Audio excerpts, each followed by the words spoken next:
Hey everyone, welcome to the First Wants to Die podcast. We hope you're doing great today. We are certainly doing great because we just watched, I watched it a couple weeks ago. I don't know about y'all, I but just watched it today at the time of this recording.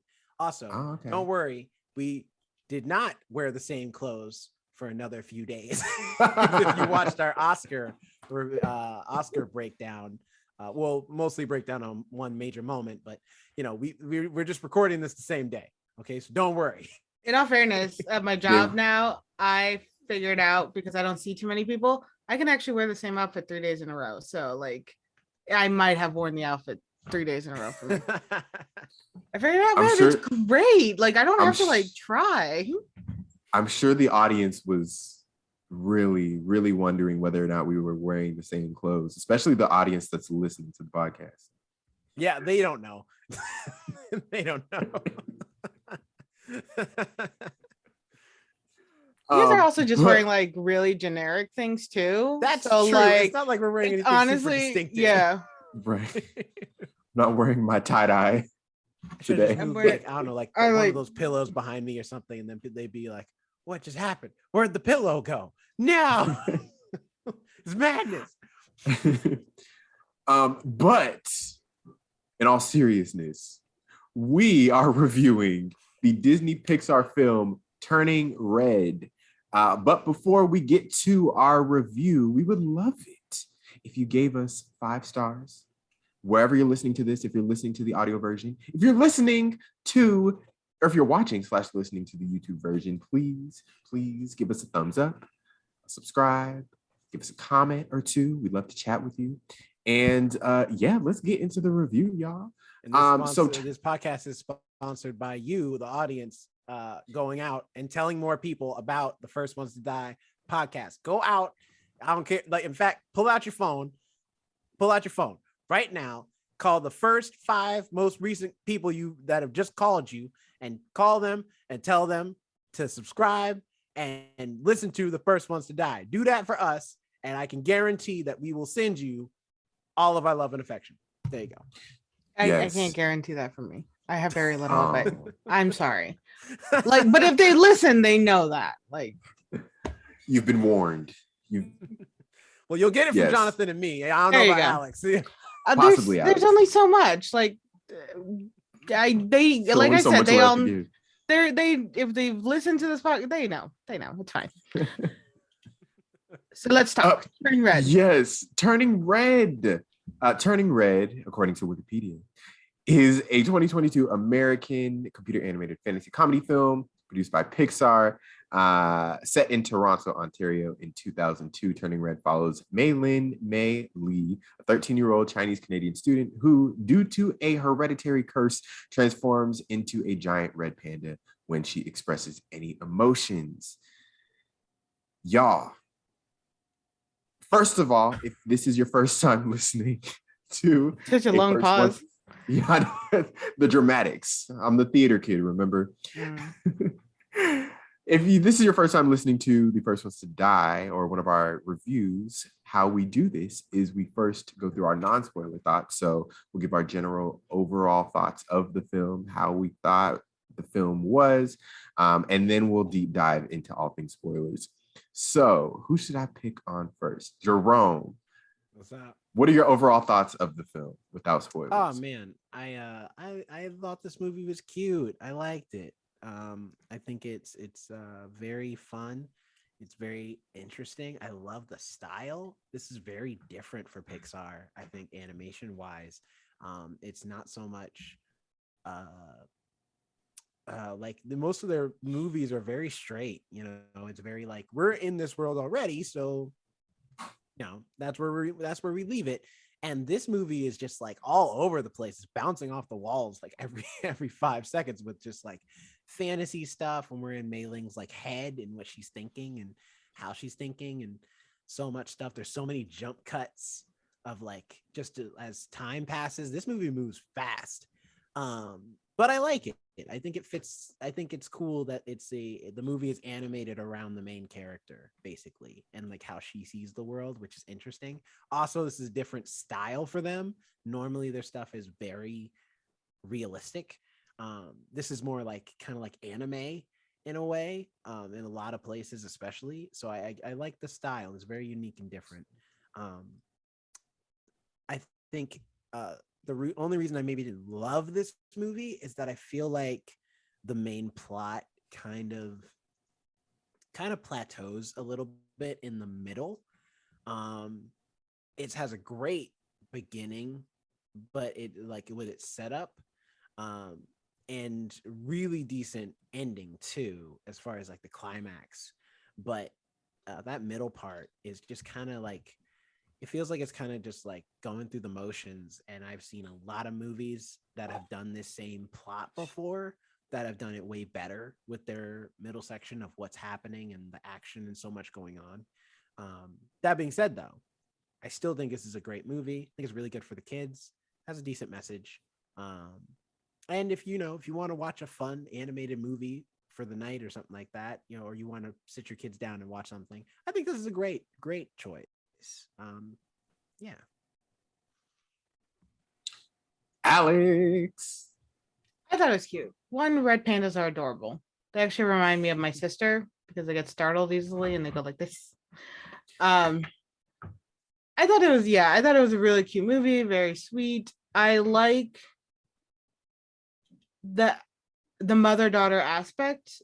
I could really connect with that. And the cultural references were really nice to see, because it's so nice to kind of see how different cultures are from your own, but yet how similar they are at the same time.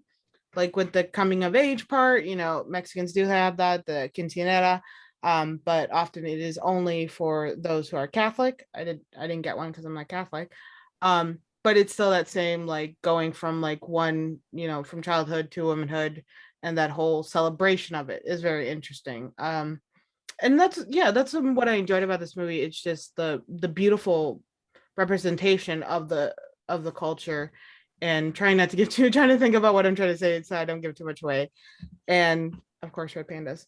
I do see what you mean, the little lag that happened in the middle.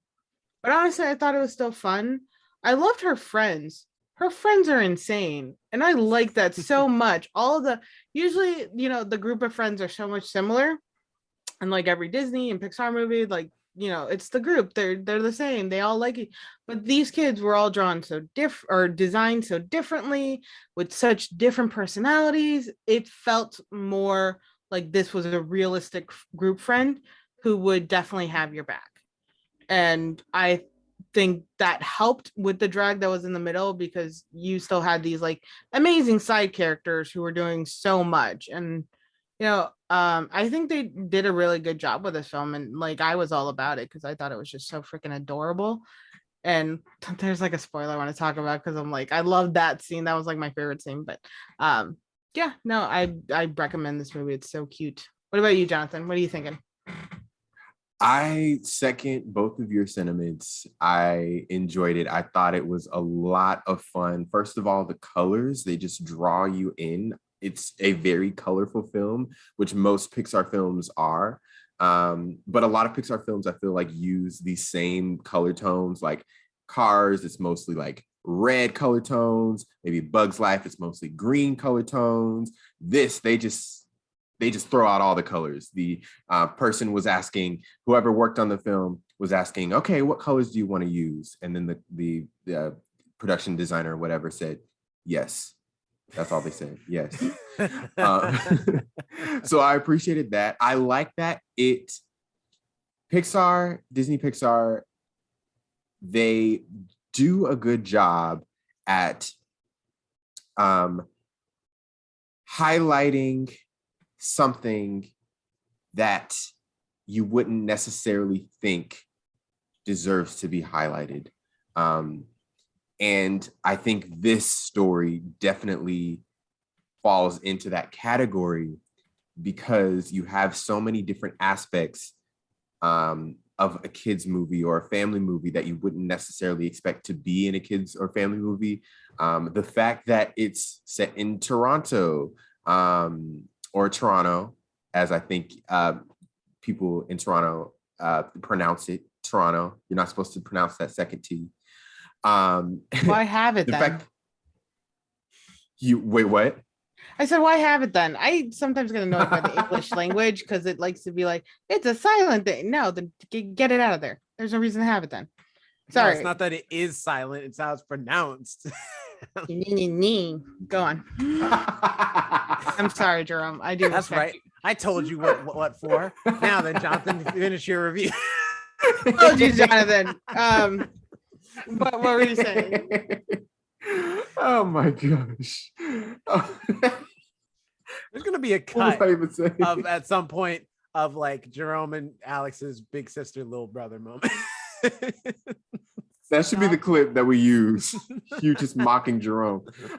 Anyway, the fact that it's set in Toronto, Canada at all, because I feel like we don't get a lot of Canadian stories. It's usually enough, American or from around the world. And that takes place in Canada too.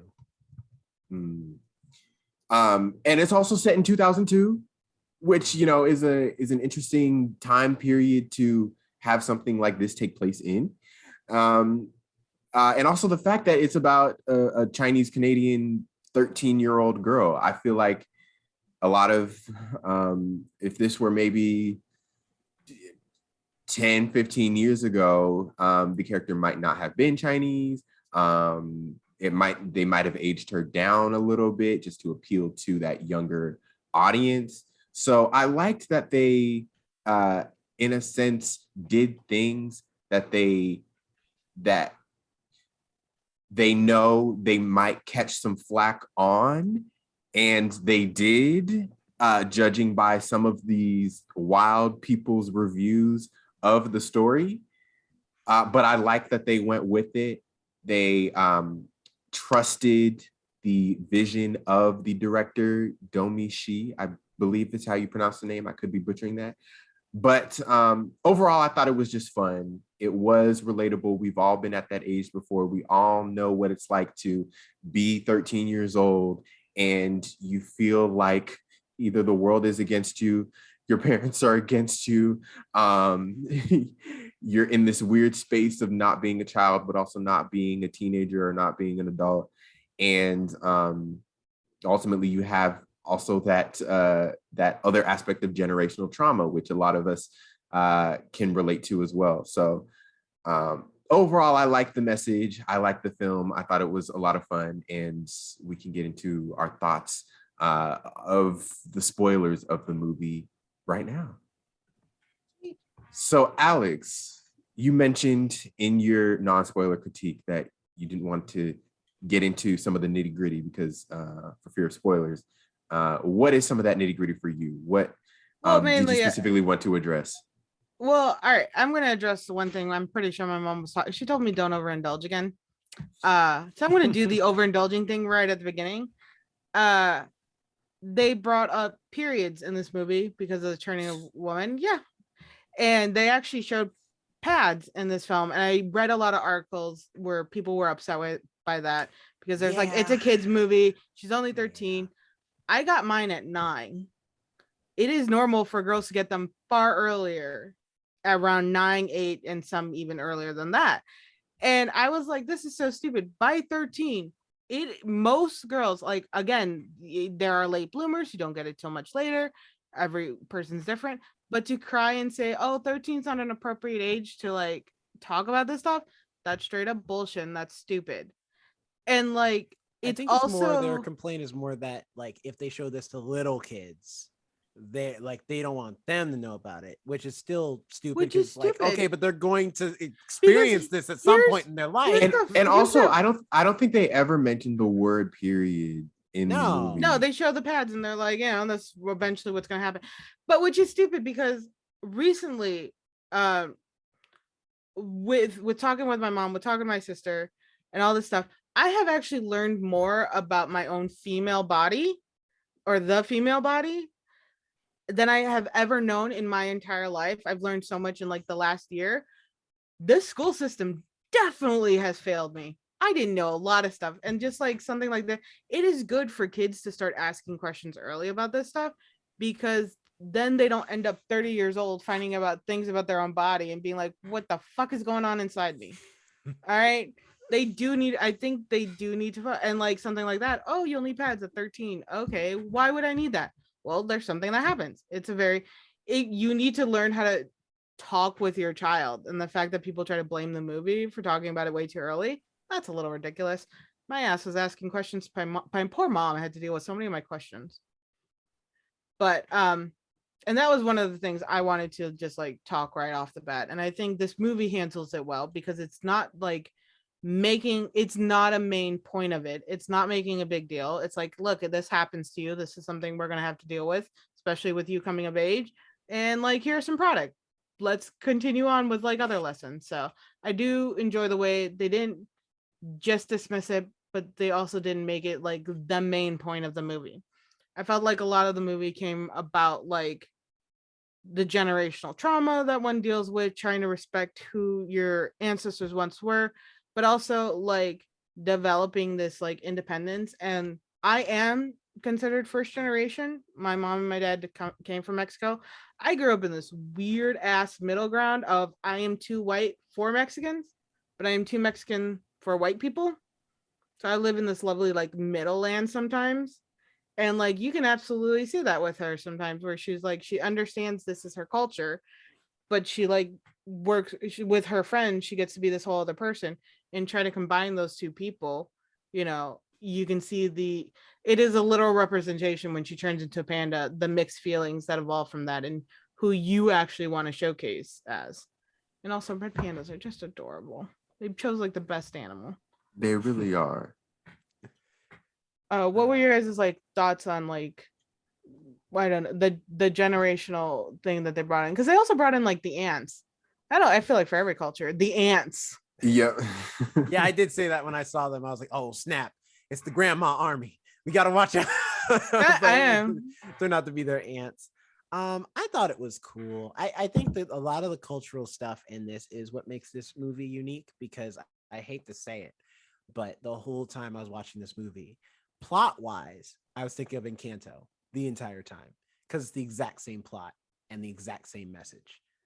It's like there's a grandma that wants everyone to be perfect, and now this one young girl is going to show her and her family that despite all of that, you know, you can't expect everyone to be a perfect person, and they should let them be themselves. It's the same. I think it's not really perfect person, but I think it's not about perfect. It's about being who they are. I want you to be who I am. And when you go outside of who they believe you should be, I don't think necessarily it's perfection, because I did have to deal with that. My family knew very much I wasn't perfect, but they kind of had this box they want you to put you in. And I feel like that's common for like any kid, really, that you go into like this box. Your parents want you to have this life and this life. And then once you go outside of it, there's going to be like mild disappointment, Well, but like, mean, it doesn't mean they hate you. Both these movies came out in the same year and have the same message. They're made by two different companies, so I'm sure this wasn't like intentionally planned. It just so happens that way. But they are both Disney from time to time. It is both Disney. Pixar was probably working on this movie before Encanto, or maybe Encanto was being worked on before Pixar. And they're two different offices. I'm sure they are not communicating on what they're working on. That being said, though, I think what makes this movie different is those cultural differences. Is that Encanto is about Hispanic culture. This movie is Chinese culture. And so those things, I think, is what makes this movie unique and interesting.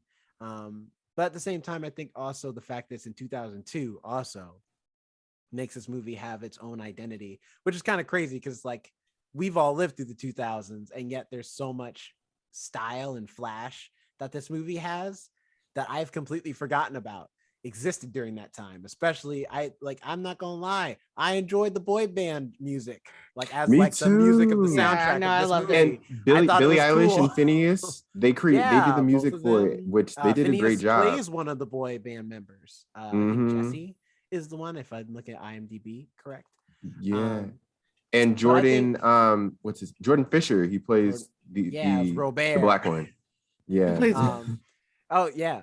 But I think they did a great job with the generational stuff here, between, especially like when the first time Mei Li gives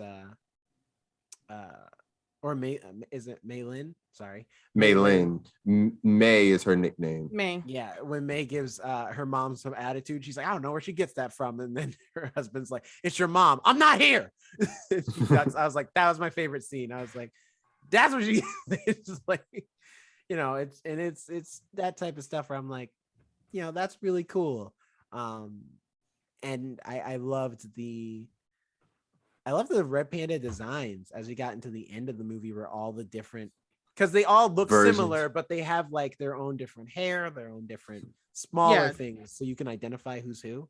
And I love stuff like that. Like it's again, the animation in this super solid. Even though it's a more simpler design. Also, I forgot to give a shout out. Incredibles is probably the first time Pixar like went outside their box and did something unique. As far as style goes, but this is a great even still you guys weren't wrong. They stuck to a color theme even in Incredibles. Not even just color, but like also like the way people, like all their body types and stuff, like everybody has this like bubble, like chibi animation design, even when they like have the cute bug eyes sometimes and stuff like that. And you were right, Alex, like all the unique designs of all the friends, like each of them have their own like they had their own personality, which is like basically what I loved, because looking at my friend group that I have now, it's such a diverse one, and that's what I enjoy. And you guys are so all different and have different opinions, and just it's more fun that way. To hang out with people who are just like you, that's gotta be boring. It's boring. Like I get it, but at the same time, it's gotta be boring. Yeah, so I loved a lot of the style of this movie. I guess I like this, that for me it's like when I think about Pixar's really good mom-daughter movie, I think about Brave. And I love I've never seen Brave. What? The story in Brave is really good. I love like it, not everything works because Brave also has its own like minor things too. But I think the mother-daughter dynamic, with the mother kind of being a bear and she's present throughout the entire story with them together, it was so good. And it like helps like flesh out those moments in the, in the second act. Here, May and her mom are completely separate for the entire second act until the third act starts. And so I feel like there's a lot of moments that would have been cool to see. Now, granted, it doesn't fit this story, but it's just like there's a lull in there because we have that montage of doing that Red Panda thing, that it's funny moments and they're very cute and adorable to see May with her friends. But I feel like I was just going through the motions script wise for the story until we get into that climactic part with Tyler's party, and then the third act with the ritual and everything like that. So that was my only thing, and even then it's minor. I don't think it's like it, I don't think it like hurts the movie or like breaks the movie or anything like that. It was just more for me personally. Yeah. Going back to Jerome, when you mentioned liking the aspect of it being set in 2002, something that I also mentioned that I liked as well. I think because in trying to think about why, because there's some sort of reason why they set it in 2002, and the rationale that I thought of is that, okay, so the movie visually looks like, if you didn't know from watching the movie that it was set in 2002, you probably wouldn't realize that it was set in 2002. I didn't until she said it at the end of the movie when she was like, the panda attack in 2002 was like still talked about. Oh. I'm sorry, this movie's in 2002. At the beginning, she like shows pictures of herself and it's like the 90s, and then she shows a picture of herself, and then she goes to current day. Right, the calendar did say 2002, didn't it? Yeah, but that's I think those are the only two indications of the year, that and the fact that they don't have cell phones. So visually it looks, and the Tamagotchi, I guess, but visually it looks like something that you would see today. So to a kid that's watching the movie today, they would hardly be able to tell the difference that it took place in, 15 or how many years, 20 years ago. I can't believe 2002 was 20 years ago. So yeah, a kid watching this movie today wouldn't realize that it took place 20 years ago. But a parent who's watching with their kid, they could certainly relate to being that age and being Mei Lin in that case in 2002 with the absence of social media, with Tamagotchi, with having maybe a little more freedom to just go see this boy band that's really hot, that's out right now, with your friends, that boy band craze, that boy band fever. So I think they might have done that so it could appeal to both audiences. It could appeal to the audience of today, visually looking at it, you can't really tell, and the parents that are watching with their kids, so they can relate to Mei Lin's literal position and what it was like to be in her shoes during that time. Also, Mei Lin, if she was 13 in 2002, that means she'd be 33 today. Yeah, which is crazy to think about. Still turning into a panda. Right. Jesus, that's close to my age. I'm turning 31. Yeah, because I was 7 in 2002. I don't know what I was doing. I was 8. Probably something stupid. 11.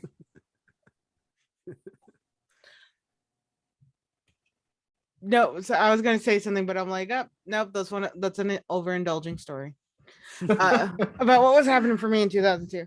What do you guys think of the music, actually, of like the soundtrack for this movie? I think it's really good. I thought it was great. Those songs were catchy. They were. I was singing the jam. I let the credits play on this movie. I was the songs brought us back. They They brought us back to the early 2000s where music was just like, it didn't always have the best of rhythm, but like you were bouncing to it no matter what. It was really hype up the music. Like all the time, like you were just like energy from this music. I really enjoyed that. Like it felt like the early 2000s where you just had that like those like headphones on, with the like over the head headphones, but they were like those cheap, like narrow. What's this called? Is this called something? What? I don't know. It probably is. Anyway, the headband was really cheap and narrow and would break so easily, and then you had like the soft little things.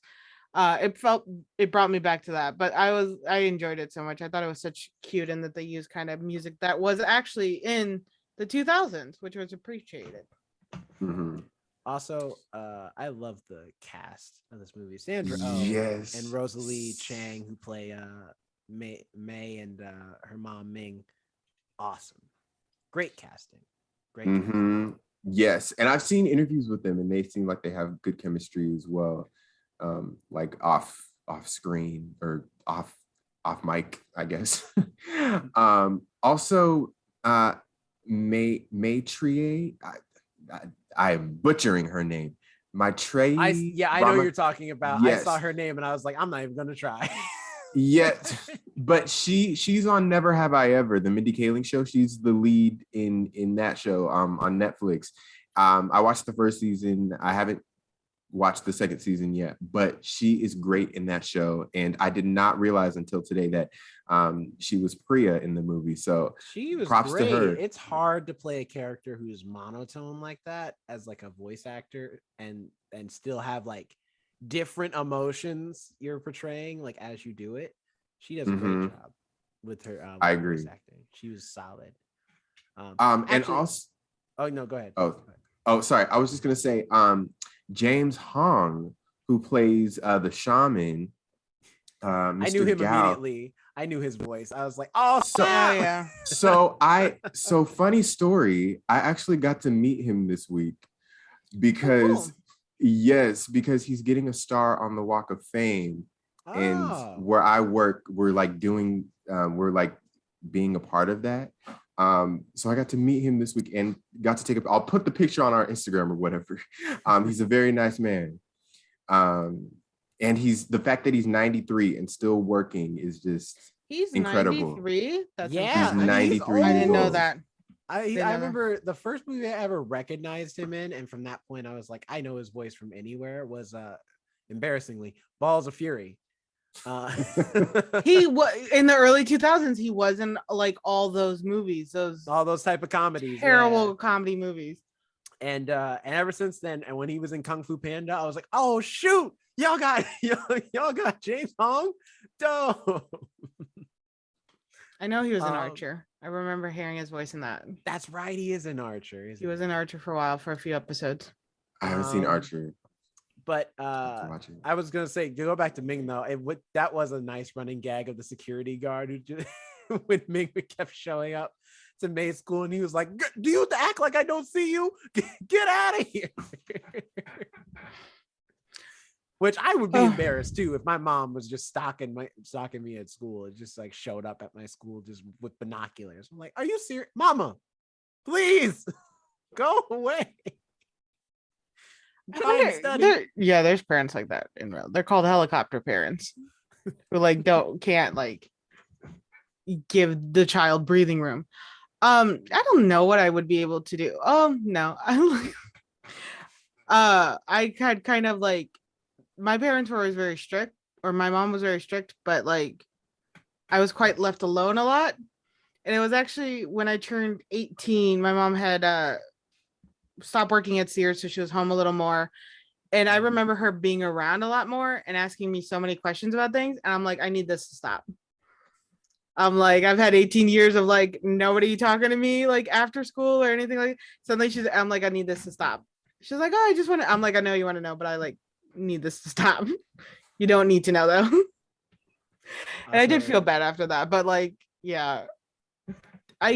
This movie's a lot about like a kid trying to find their independence, because this is also around the time where a lot of like children are forming their own, they're not moving away from their families, but they're just trying to find their own individual style. And I could understand that definitely, because around that time frame I was trying to find my own individual style. Unfortunately I did hang out with a lot of like emo kids, so black was my color.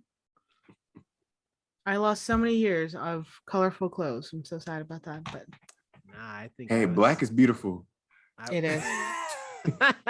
I was all about that nerd life at that point. Like me and my friends just like doing dumb stuff and playing video games all day. I was just trying to survive middle school at that point. I had a weird middle school years, because was transitioning also from like the really strict Christian school I went to like now I'm like, then also like moving to the suburbs, like dealing with like normal middle school, more prominently white school too. So there was a culture shift. So many people expected me to speak Spanish. I was like, why? This was never even a question when I was younger. Why is this suddenly a question everybody wants to know? That's when I was like, oh, I get why. Will you all leave me alone now? Then when I say I don't, go away. So that was pretty. I can relate. That was pretty much me as well. Going from the small 100-student private school that I had attended for 6 years, and then going into public middle school, it was just like I know. I was always in public school, and before I went to public school, I thought I was afraid to go to public school because I thought kids got beat up every single day from watching on TV. It just depends on who the kid is. That's true. I had quite a few friends that were apparently bullied, and I never knew that.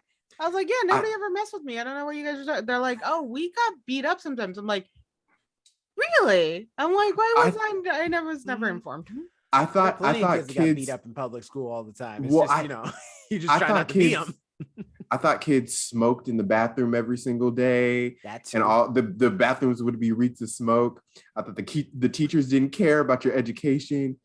It was all a misconception that I had seen from That's American actually, TV. yeah, no, the schools I went to, actually, that was true. And I used to actually be one of the people that smoked in the bathroom.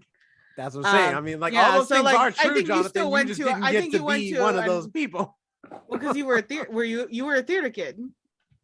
Well, I don't think at my school, like I was in tune with everything that was going on in the school. I just don't No. think my schools were those. I just said that though. I wasn't aware that quite a few of my friends were like actually bullied. I was like, yeah, no, everybody was cool with me, and the ones who weren't cool left me alone. So like, I don't think it's not that you were. I just think you didn't. You weren't forcibly put in there. So like you were like in tune, but like also it wasn't just happening immediately around you, because like that was the same thing. Yeah, I didn't know about those other kids.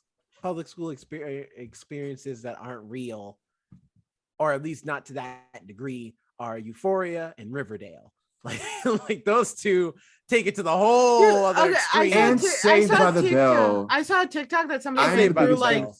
no, I saw a TikTok that somebody ran through the last like Riverdale season, and I do not know if it was satire or not, because the storylines were crazy. I don't know what, like, I almost want to start reading about Riverdale to see if like what that man said is true, and if so, who the hell is writing over at Riverdale, and how much cocaine are they getting? Oh yeah, and 13 Reasons Not Why. the cocaine. Ain't nobody got that much drama going on at the 13 Reasons Why got going. That's insanity. We're basically naming off all the shows. Listen, I'm just saying. Look, suck. high school's not. This is actually when it comes to displaying high school. This is actually a more realistic version of like middle school too, because like there were times I found people crying in the bathroom. Girls' bathroom was a really hard place to be sometimes. Oh, you're talking about Turning Red. Yeah, I brought it back to the May. movie. You're bringing so many times May was crying, and I was just like, I just want to give her a hug. Like I feel like I felt so when they showed when she was going to the convenience store, and her mom was going to confront the boy for writing. I felt so bad. When they panned to her little shoes, trying to run away from the situation, I was like, oh my gosh, I would just want to curl up in a ball and cry for her. I felt so bad for her. I was waiting for it to be like, okay, when is the part where she wakes up and she's like, it was a dream? Like, when does that happen? Because I don't want this to be real. She's never going to live this down. This is going to follow her through high school even. This is never going to end. All those kids saw this happen. Well, and she brought the drawings too. You know what I mean? I don't understand why they needed to have her bring the drawings. Do you think a parent would actually do that? Like, I mean, there are probably some, maybe, but it's more, and also it's the fact that she assumes that this boy is the culprit, not that her teenage daughter, who she knows for a fact at some point will go through puberty, is not just fantasizing about boys. And she ain't looking at her art homework. Can't you tell that's Malin's art style? Like, can't you tell that's her artwork? And if that did happen to her, why would she draw it? Like, she experienced it. She doesn't need to relive it by drawing it in her notebook. Also, that was good. That was a good choice too. May's narration is so funny. When she's just like sweating, she's like, "Don't look at the notebook." Then she glances down, then her mom glances down. She's like, "No!" Mm-hmm. I was like, "That's awesome. That's really cool." Also, real quick before I forget, big shout out also to Wei Ching Ho. She plays we lost Alex. Oh no.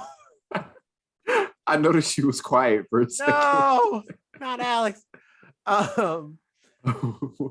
Well, real quick before we get a message from Alex, shout out to Wei Ching Ho, who's plays Grandma. She's great too. She's in Daredevil as Madame Gao.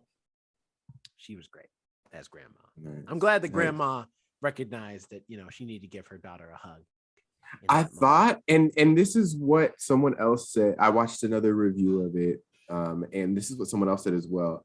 They made her sinister looking. They had with the scar over her eye. I was like, this got a lot more dramatic. Yeah, I thought she was gonna have some sort of like sinister moment or some sort of backstory where we found out how she got the scar or something, but we didn't get that. And she was more of the loving grandmother. So I was a little bit, I wish they would have explored that a little bit if I had anything to say about that. Yeah, because I was left with confusion as to why she was so. Well, maybe also, they just wanted to give her character a scar. The dad got to chime in because I was worried for a second that the dad was just going to be in the background. Oh, there she is. Welcome back, Alex. Okay, Alex is back. I thought you went quiet for a second, and then all of a sudden you're like I'm out. My internet just decided, nah, we're just You're done talking. Rob, you got my curse. You got my curse from last week. I don't even have anything open. Go ahead. But yeah, I'm glad Dad got to actually chime in and be that person to be like, nah, baby, you are all right. Okay, you are awesome the way you are. Also, like, although he did not tell her enough information because he was like, yeah, her panda was pretty big. He didn't say she was the size of a damn Godzilla monster. Okay? A stadium. That's not just pretty big. That's enormous. She was a giant monster. The fact that her grandma only had one scratch over the eye is like a miracle because she could have just stomped on her and killed her. I have no idea where we are in this conversation, but I do agree. That was one of the neat things. Do you think that's why she was kind of scared of possibly May keeping her panda free, that she would eventually turn into that kind of like, it was almost like a vicious style red panda too. And I understand it was a representation of her frustration and her anger also like being magnified through her panda. But like to have this way of being like considered already like, weird and then adding weird upon weird is like a lot, and I could see that. Also, I think it's that, and I think it's also the half of like just a generational trauma. Like you do what you were, even if you try not to. Like when you're raising kids, like sometimes you can't help but like fall into the same patterns your parents did, unknowingly. So, just because that's what you know, and so that's the only way you know how to raise a kid, because you're like, this is how I was raised and I got to do this, that, and the third, and you don't think about the fact of like, yeah, but how did it affect you emotionally into who you are now, and how does it differ with the time period you were raised in? The society that you were raised in then is not necessarily going to be the society that you raise your kids in, or the society that your kids' are raised in. Mm-hmm. That's true too. I can kind of speak to that because my mom recently realized something her mother did to her. She kind of had me do the same thing, and it was kind of this like caretaker role. And when she finally connected the dots, she was shocked that she had done that, and it was really interesting. I was very much aware of it, and it was very interesting to see her become aware of it. Because like you guys were saying, generational trauma, you really don't know it's occurring until there's that one person that's like, does anybody else see a pattern? Does anybody else see what's going on? And that May was definitely like that. And I really like how they're showing so many movies like this about breaking patterns, because it shows that a lot of our generations are doing that now. Where people are now talking about soft parenting, where you don't hit your kids, where you don't do this. You're like, okay, let me tell you why this is bad, instead of yelling at you or screaming at you or having a reaction, or pulling off the belt. Doing all that extra stuff. Just be like, look, that's wrong. We're gonna clean this up now, and you're gonna know why it's wrong. And like all this other stuff. So you do see like this whole already generational break. And I think you were right, Jonathan. It is speaking to those of our generations who grew up through the 2000s, who got to, experience all that, and kind of have it for the kids who are like, hey, like, it's okay to feel these emotions. It's not a bad thing. And like, if I turn into like a little monster or a little panda, it's not the end of the world. People will still love you in that form, which is a really, like, I feel really good message to send to a kid. No matter what, this showed really, even when she felt like her mom didn't love her when she was in the Panda form. She found people that did.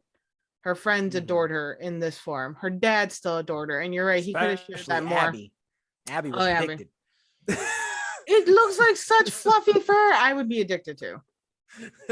I love when she's like, come on, man. I need that panda, baby. Come on. It's turning to the panda. Like it was some crack. Floofy. She did start doing the like itching of the belly thing. She was shaking. She was like, I need it. I mean, I know Abby in this movie is like super amped the whole time, but it's just like, I think, although I think my favorite character of her friend group was Miriam. Miriam was awesome. She was the best friend. But Abby was cool too. And Priya. They were great. They're great kids. They were.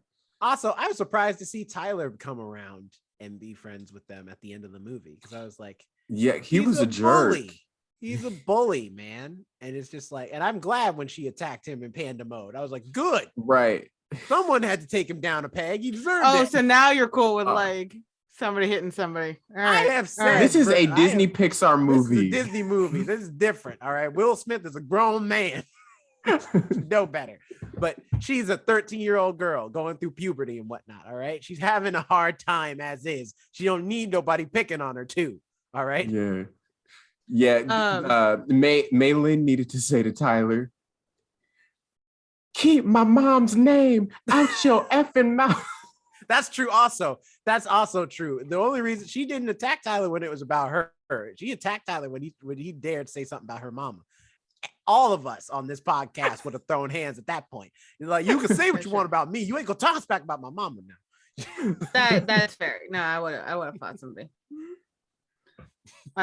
It's in the end, it's like a really cute film, and I think, and my favorite scene, and I want to talk about my favorite scene because I feel like it says a lot to this film, is when they're both in the panda form, and May is dancing. Oh, May is dancing. She's twerking. She's like smacks her little body. Like that was the cutest thing, because like I know a lot of parents have been like horrified by early 2000s dancing. Although now like this generation's dancing, I don't feel like it's as fun. No, it's very not. It's very tight. It's like I work at a place where I've seen many a prom, and let me tell you, kids today cannot dance. So boring. I don't know. It's terrible. It's boring, and it's mostly arm movements. It's a lot of arm movements, a lot of gyration. Just so I saw this again with a TikTok. I saw a TikTok where like I think it was a Gen Z kid was like doing the dance, and like her mom, who was like a few years older than me, was doing a dance from like our era, and like our dances are like full body, give everything. Like I understand now why almost every millennial's back hurts so early on, because we all put everything into it, and like.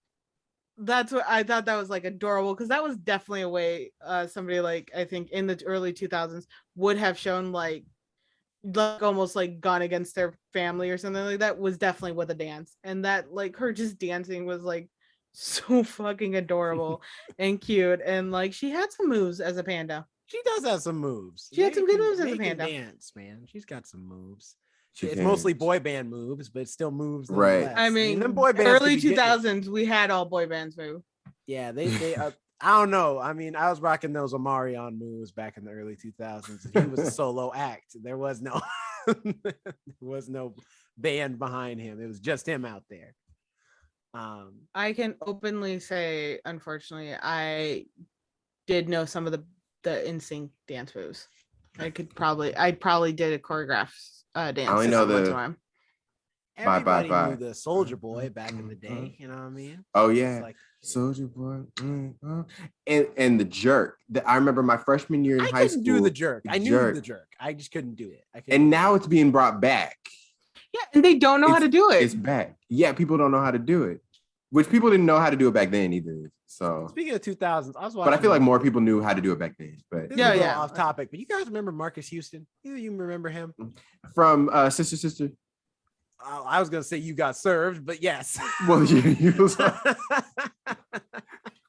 And he had like a singing career and everything. He did. He tried to have his own singing career too. But he can't sing. I only remember him because I was watching a thing where like I think it was a clip from some old movie from the 2000s, and Marcus Houston was in it, and I was like, oh yeah, that guy from You Got Served, and he used to sing. What happened to him? I'm wondering where he's at these days. Googled him, and I remember him more from Sister Sister. Yeah. Yeah. I didn't know he had Roger. I forgot that he was in Sister Sister. He was like a main plot point. Yeah, he was Roger. He was Go Home Roger. Yeah. 2000s, crazy time, man. Yeah. People could just wander into your house. That was most of the plot points. Everybody was also the time we had an idiot for a president.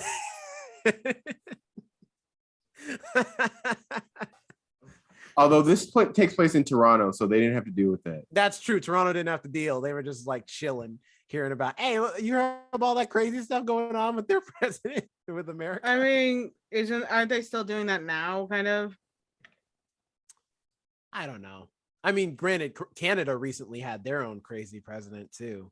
Yeah, nothing's. Although I think he passed away. Of like an overdose, I think. Oh, congratulations to them. Or not the president, but Toronto. They had a Toronto mayor. I want to say it was definitely less than 10 years ago, and he was very publicized for his antics. But yeah, he well, passed away. Congratulations to their dead politician. But okay. What? I didn't specify. You gonna get us who. canceled, Alex? Yeah. I never said congratulations for a particular person. I just said congratulations for a dead politician. We're talking about a specific politician, so they're gonna know you're talking about that person. Fair enough. Anyway, Disney Pixar, how did y'all like this movie? All right, my rating grades for this movie and final ratings. Grade is gonna be definitely a B-. I think this is a fun movie. I think it's cute. I think it's very great for the kids if you want to put on something for them to watch. I think just that middle part, it still is just kind of a lull for me. Personally, as far as like plot and motion, things happening. But overall, though, I think it's great. I think also I love the animation style, and I would love to see if they do a Turning Red 2, or if they just do like more stuff stylized like this. I would love to see more animation with this style. It was so cool and so cute. So yeah, I love it.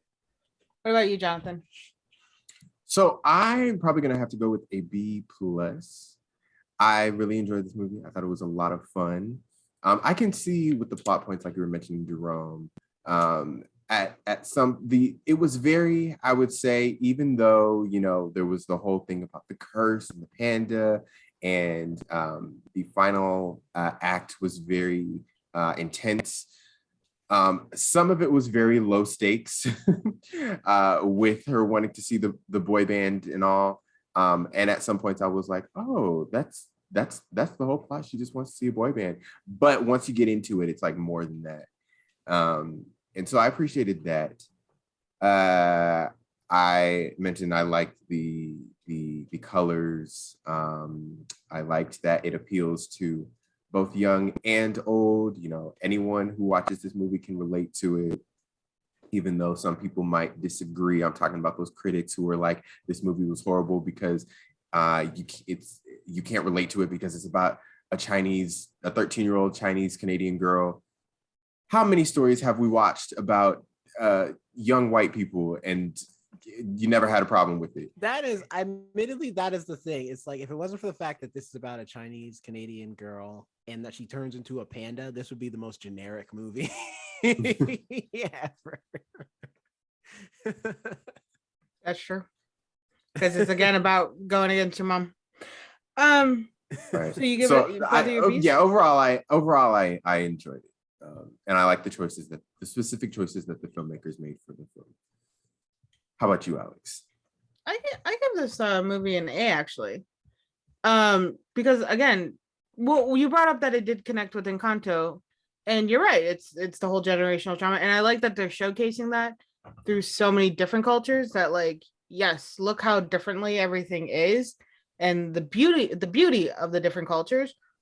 But we're all still dealing with struggles that have happened in the past, and trying to move forward and keep the past part of us but not let it be who we completely are now, especially with the way society's evolving and the way we are interacting, and our voices are getting louder for what we want individually. And I really found that quite good in this film. And when it comes to the animation, I loved it. It was colorful and bright, which I feel like that's what the 2000s were. Color, Yes. spark, everything was sparkled, everything was bejeweled. So I think that was a good kind of choice to have it in the early 2000s, because sometimes I do feel like this. I understand in the last 2 years, definitely, but like sometimes it's like, oh, this has gotten dull. I remember this being more fun, and like that got to showcase the fun. And the boy band, I love the boy band era. I hope it doesn't come back though. It doesn't need to come back. I did think about Other that. than I was like, man, if One Direction was still around, I probably would have done the soundtrack for this movie. absolutely. And I Now the boy band era is K-pop. True. which they're very good. I've listened to a few They could K-pop have songs. gotten I don't know. BTS to come do this. BTS. or Monsta No, X. BTS is still too big. Well, I mean, like there's a lot of them. BTS, Monsta X, so many others. that I can't name them. But anyway, and I think it's nice. I think it's nice to show. I think they handle things a lot. From reading the critics and the complaints and people whining, the movie actually handled things so well, especially with the coming of age and the periods that were mentioned. They weren't even really talked about. They were mentioned, some products were shown, and that was it. And then having to have these type of group of friends that are so different from from the family that you have and the culture you have is also beautifully shown, because all these kids were so different in who they were, but of course they were able to connect with each other. And the two oldest friends I have, Filza is Muslim and her family is from Pakistan, and I made friends with her because I fell on top of her laughing one day. And my other oldest friend Greg, who's a white guy, he made friends with me. I don't know why. I yelled at him the first time I ever really spoke to him about hating SpongeBob. And those two, yeah, he doesn't like SpongeBob. Oh, him hating SpongeBob. No, he hates SpongeBob. I love SpongeBob. Okay, I was He about hates to SpongeBob. re-examine And his full. Jump through the screen just now. See though, and that's how I acted. I yelled at him, and this man was like, "I like her. I'm gonna be friends with her." And I'm like, I've had that friendship. That's my second longest friendship, and that's what I got to see in this movie. Such different people being friends. And I think even now with the friend group I have, I was just saying, it's so diverse and there's such unique personalities. I think speaking to the generational trauma, I do think a lot of white people don't want to talk about it still, but it's now happening with them too. With the culture that was once from the 50s to 60s, that whole, oh, women need to stay at home. That is technically a generational trauma. White kids are still getting talked about. And I don't think some, white parents want to deal with that yet, that they were stuck in the same cycle, just like any culture is. So I think that's a reality that some of them were not ready to affect. And that's why they criticized it. And getting, again, just to see the different culture, the Chinese Canadian culture was also an interesting mix I never got to see before. So I give this movie an A because I think it represents so much on so many different levels. And then the whole panda dancing thing just won me over. I know it's at the end, but I live for that scene because of the way she dances is very early 2000s and I've done those moves probably. So that was easy to put myself to annoy her mom. And I thought it was so cute and sweet. And just, of course, everything works out in the end. And she gets to, be her little panda self when she wants to be her panda self. So definitely this movie falls for an A for me. I think anybody could really connect with it if you just open yourself up to the idea of, it's okay to be a little panda sometimes. A little red panda, I should say. Because red pandas are ridiculous. If you want to see one and you live in the Seattle area, go on down to the Woodland Park Zoo. They have one. I heard they let peacocks walk around. I refuse to go. They don't let them walk around the grounds. They just Yeah, they do. I always hear about even if they peacocks do, escaping peacocks are zoos. nice. Peacocks are not. Absolutely not. If you don't mess with them, they'll leave you alone. I've been around peacocks that are just out in the wild. I don't trust birds. Are not angry birds. You never know. Have you ever seen a takes one turkey in the wild? I get so No. weirded out by turkeys, like just randomly. No, I've never seen Anyway, turkey in I- the wild. I've seen turkeys. In, like, If there is a bird, in a I will roost freak out. before. I do not If like you what? birds. If I there mean, is a bird crows around freak me, I'm gonna out, freak out. but I'm not cool with anything crows. else. I'm cool with crows. Weirdly enough. Of You're course not. You're I'm cool with crows, but not peacocks. Crows are more No. aggressive than peacocks. crows because the crows are smart. Peacocks are smart too. No, Yeah. no. Crows are intelligent animals, and I respect them. I don't respect peacocks. Do you respect? They're pigeons? beautiful creatures, though. No. Pigeons are smart. Pigeons Pigeons aren't are smart. Pigeons are smart. They can Pigeons rem- are the dumbest bird. They're the second bird that can recognize themselves in a mirror. They're very smart. Most animals can recognize themselves. in No, mirrors. they cannot. I got other videos to prove that. Anyway, You remember when we used to get those pigeons at the science center? They would be eating up that popcorn, and they would. Yeah. I did used to talk to them though. It got embarrassing because a couple Because you're in times Packard by yourself. You have no I one else to was. talk to. You just gotta talk to the birds. I did, and like a couple times customers would be like, "Okay," and I'm like, "Oh, hi," and they're like, "Should we get behind the pigeons?" And I'm like, "Well, they clearly don't have their tickets. That's what the argument's about. So you guys can go ahead."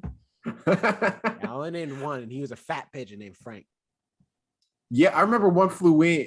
There was a couple times when they like got in there and they flew into that little entry hallway. Yeah, you had to I kick never- them out. I never had that. They're eating popcorn.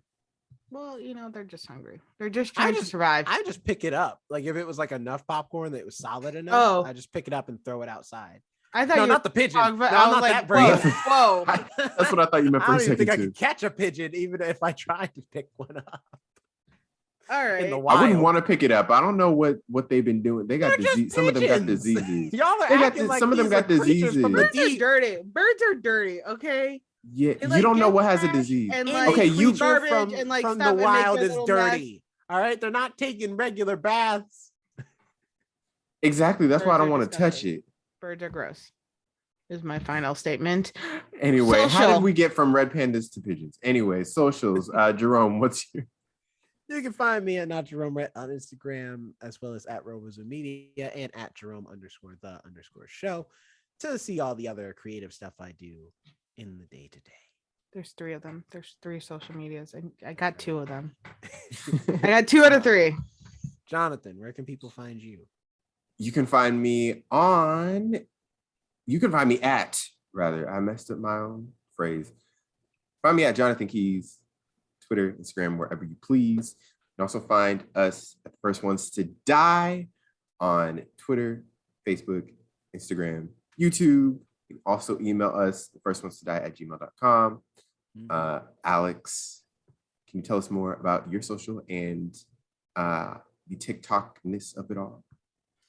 I am at Alex and Nobody on Instagram and at TikTok. And as well as TikTok, I do the podcast one, The First Ones to Die, where I post little bits and clips of our podcast and silly little moments where I tend to just make faces at the guys for things they are doing.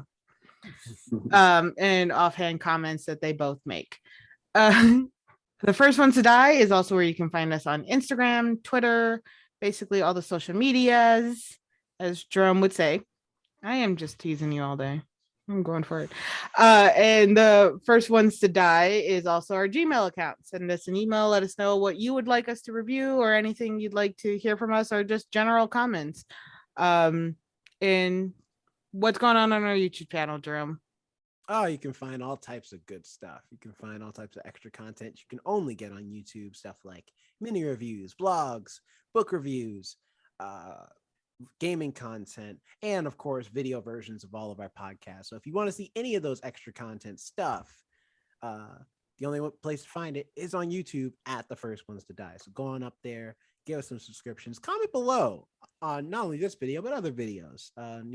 Your thoughts about movie reviews, but in this one in particular, have you seen Turning Red? Have you not? Did you like it? If you did you not like it? Why? Or do you have a comment about pigeons? I don't know. Comment below. Tell us what you're thinking, how you feel. Birds are evil. All birds. It's not just pigeons. Crows are the exception. All birds. No. All right, Anyway. y'all. We'll see y'all next week. Take care. Bye. Bye.